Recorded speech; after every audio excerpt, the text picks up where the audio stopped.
श्रीगुरुभ्यो नमः। नारायणाय परिपूर्णगुणार्णवाय विश्वोदयस्थितिलयो नियतिप्रदाय ज्ञानप्रदाय विबुधासुरसौख्यदुःखसत्कारणाय वितताय नमो नमस्ते। देवं नारायणं नत्वा सर्वदोषविवर्जितं परिपूर्णं गीतार्थं वक्ष्यामि लेशतः। समस्तगुणसम्पूर्णं सर्वदोषविवर्जितं नारायणं नमस्कृत्य गीता तात्पर्यमुच्यते। नारायणं सुरगुरुं जगदेकनाथं भक्तप्रियं सकललोकनमस्कृतं च त्रैगुण्यवर्जितमजं विभुमाध्यमीशं वन्दे भवघ्नममरासुरसिद्धवन्द्यं। नारायणं नमस्कृत्य नरं चैव नरोत्तमं देवीं सरस्वतीं व्यासं ततो जयमुदीरयेत्। कृष्णाय वासुदेवाय हरये परमात्मने प्रणतः क्लेशनाशाय गोविन्दाय नमो नमः। श्रीगुरुभ्यो नमः। ಶ್ರೀಮದ್ಭಗವದ್ಗೀತೆ 6ನೇ ಅಧ್ಯಾಯ 7ನೇ ಶ್ಲೋಕ. ಜಿತಾತ್ಮನಃ ಪ್ರಶಾಂತಸ್ಯ ಪರಮಾತ್ಮ ಸಮಾಹಿತಃ ಶೀತೋಷ್ಣ ಸುಖ ದುಃಖೇಶು ತಥಾ ಮಾನಾಪಮಾನಯೋಃ ಅಂತ ಇದೆ. ನಾನು ರಾಯರು ಬರೀತಾರೆ ಅವತಾರಿಕೆ, ಮನಸಃ ಭಗವತಶ್ಚ ವಶೀಕರಣೆ ತಾಪಸ್ಯ ಬಂಧು ಭವತಃ ಇತ್ಯುಕ್ತಂ ಕೇನೋಪಕಾರಣೆ ತಾಪಸ್ಯ ಬಂಧು ಆತ್ಮ ಆತ್ಮಾನಮುದ್ಧರೇತ್ ಇತಿ ಆತ್ಮೋದ್ಧಾರಂ ಕುರುತಃ ಇತ್ಯುಕ್ತಂ ಇತಿ ಚೇ ಸಹ ಏವ ಕಃ ಇತ್ಯತಃ ಜಿತಾತ್ಮನಃ. ಅಂದ್ರೆ ಹಿಂದಿನ ಶ್ಲೋಕದಲ್ಲಿ ಹೇಳಿದರು, ಬಂಧು ಆತ್ಮನಸ್ತಸ್ಯ ಏನಾತ್ಮೈವ ಆತ್ಮನಾ ಜಿತಃ ಹಾಗೆ ಅಂತ. ಅಂದ್ರೆ ಜೀವನಿಗೆ ಬಂಧು ರಿಪು ಎರಡೂ ಕೂಡ ಮನಸ್ಸೇ ಆಗಿದೆ ಅಂತ ಹೇಳ್ತಾರೆ.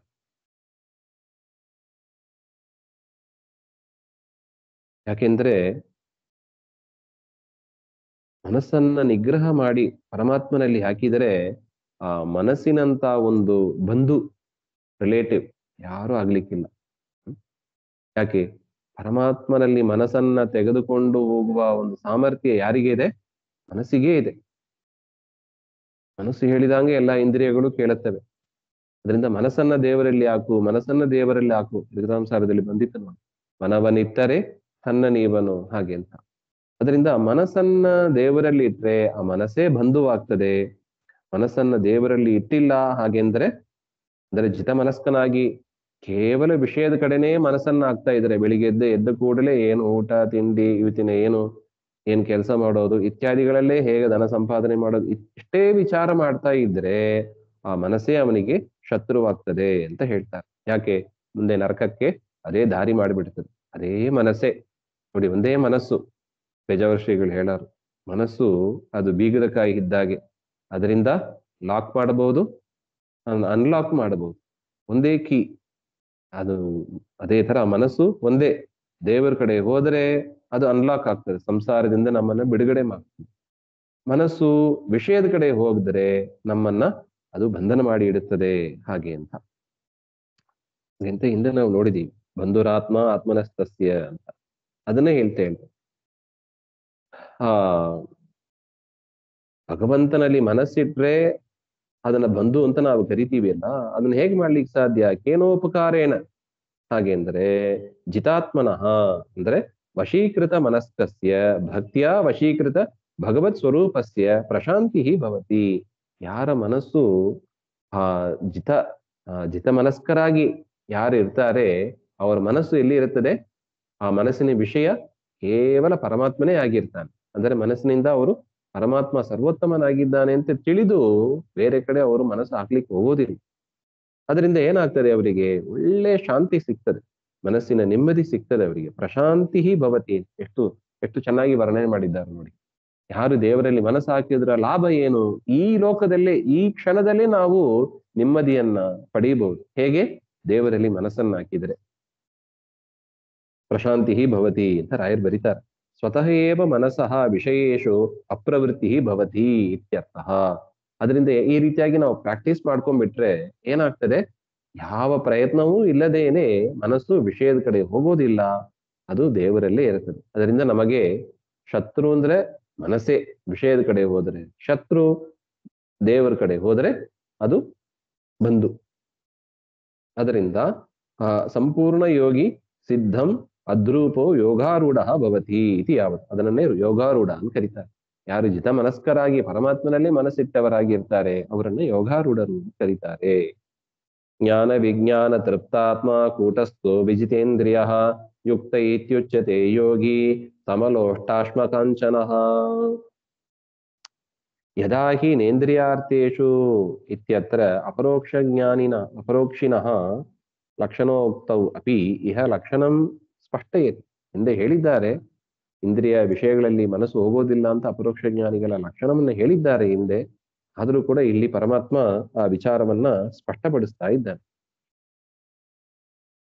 ಶೀತೋಷ್ಣಾದಿ ಸಾರ್ಧ ಶ್ಲೋಕತ್ವೇಯನ್, 2 ಶ್ಲೋಕ ಇಲ್ಲಿಂದ ಶುರು ಮಾಡಿ 2 ಶ್ಲೋಕ ಅಪರೋಕ್ಷ ಜ್ಞಾನಿಗಳ ಲಕ್ಷಣವನ್ನ ಪರಮಾತ್ಮ ಹೇಳ್ತಾ ಇದ್ದಾನೆ.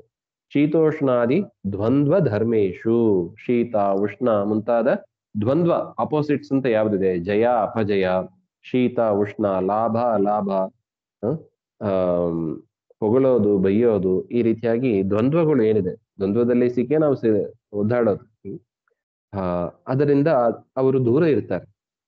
ಅದು ತನ್ನನ್ನು ಬಾಧಿಸದೆ ಅವ್ರು ನೋಡ್ಕೋತಾರೆ. ಇದು ಅಪರೋಕ್ಷ ಜ್ಞಾನಿಯ ಮುಖ್ಯ ಲಕ್ಷಣ. ಜ್ಞಾನ ವಿಜ್ಞಾನ ತೃಪ್ತಾತ್ಮ ಕೂಟಸ್ಥಃ ವಿಜಿತೇಂದ್ರಿಯ ಯುಕ್ತ ಇಚ್ಛತೆ ರೋಗಿ.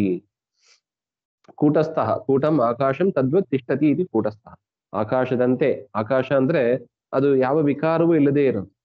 ಏನು ಮಳೆ ಬರಲಿ ಬಿಸಿಲು ಬರಲಿ ಆಕಾಶ ಹೇಗೆ ಇರ್ತದೆ ನೋಡಿ, ನಿತ್ಯ ಸ್ಪೇಸ್ ಅವಕಾಶ ಕೊಡ್ತಾ ಇರ್ತದೆ. ಏನಾದ್ರು ವಿಚಲಿತ ಆಗ್ತದಾ? ಯಾವುದು ಆಗೋದಿಲ್ಲ. ಅದೇ ರೀತಿಯಾಗಿ ಏನು ಬರ್ಲಿ ಹೋಗ್ಲಿ, ಚಳಿ ಬರಲಿ ಮಳೆ ಬರಲಿ, ಲಾಭ ಆಗಲಿ ನಷ್ಟ ಆಗಲಿ, ಮನಸ್ಸಿನಲ್ಲಿ ನಾವು ಹೇಗಿರ್ಬೇಕು ಅಂದ್ರೆ ಅದು ಒಂದು ರೀತಿಯಾಗಿ ಕಲ್ಲಿನಂತೆ ಇರಬೇಕು. ಅದಷ್ಟೇ, ಯಾವ ವಿಕಾರವನ್ನು ಹೊಂದಬಾರ್ದು. ಮನಸ್ಸನ್ನ ಕಲ್ಲಿನಂತೆ ಮಾಡ್ಕೋ ಅಂತ ಹೇಳ್ತಾರ ನೋಡಿ.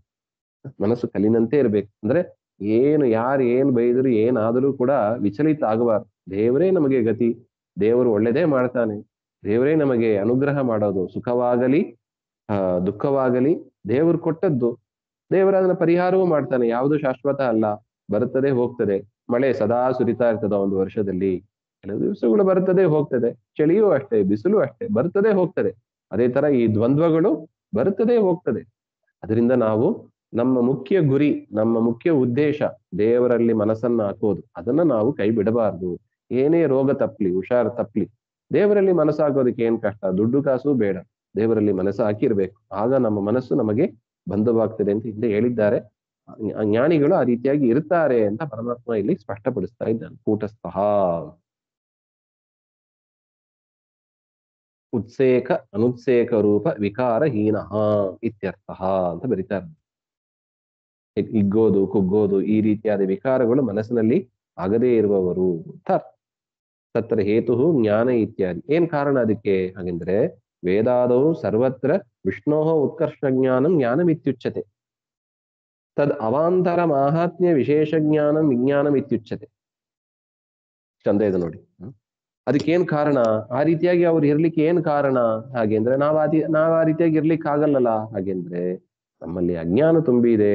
ಆ ಜ್ಞಾನಿಗಳು ಶಾಸ್ತ್ರಗಳ ಮೂಲಕ, ಗುರು ಅನುಗ್ರಹ ಮೂಲಕ ಅವರು ಆ ಪರಮಾತ್ಮನ ವಿಶೇಷ ಮಹಿಮೆಯನ್ನ ಕೇಳಿದ್ದಾರೆ.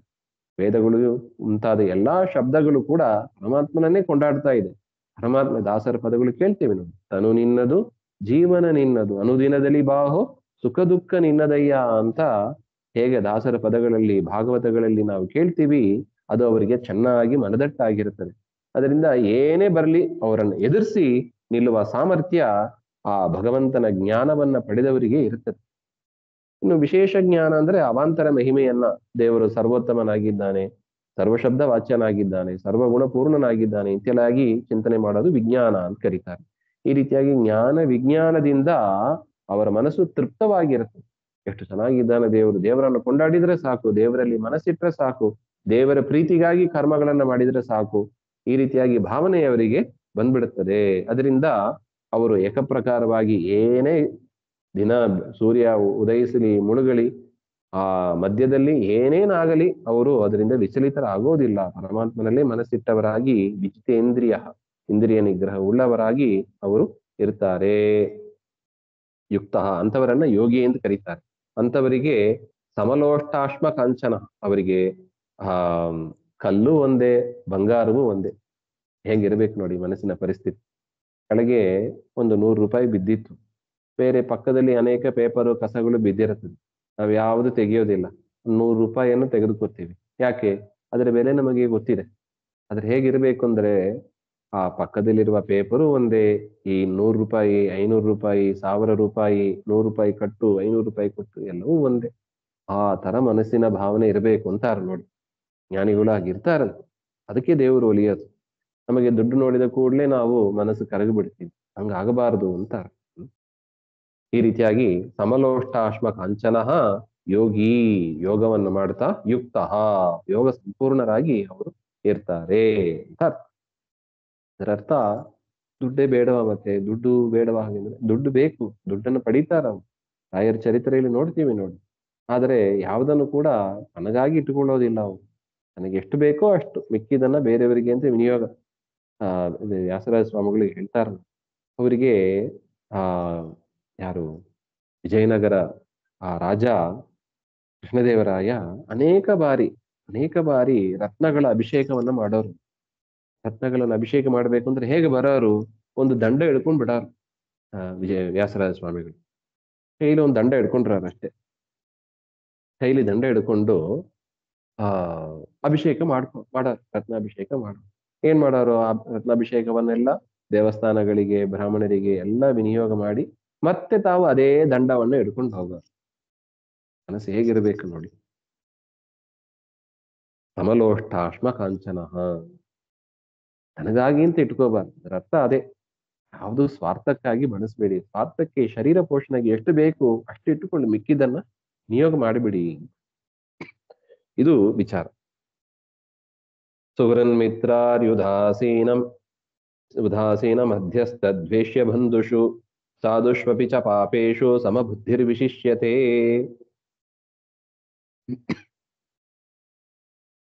ಈ ವಿಚಾರ ಮತ್ತೆ ನಾಳೆ ಸೇರಿದಾಗ ಶ್ರೀಮಧ್ವಾಂತರ್ಗತ ಶ್ರೀಕೃಷ್ಣ ಶ್ರೀಹರೇಣ.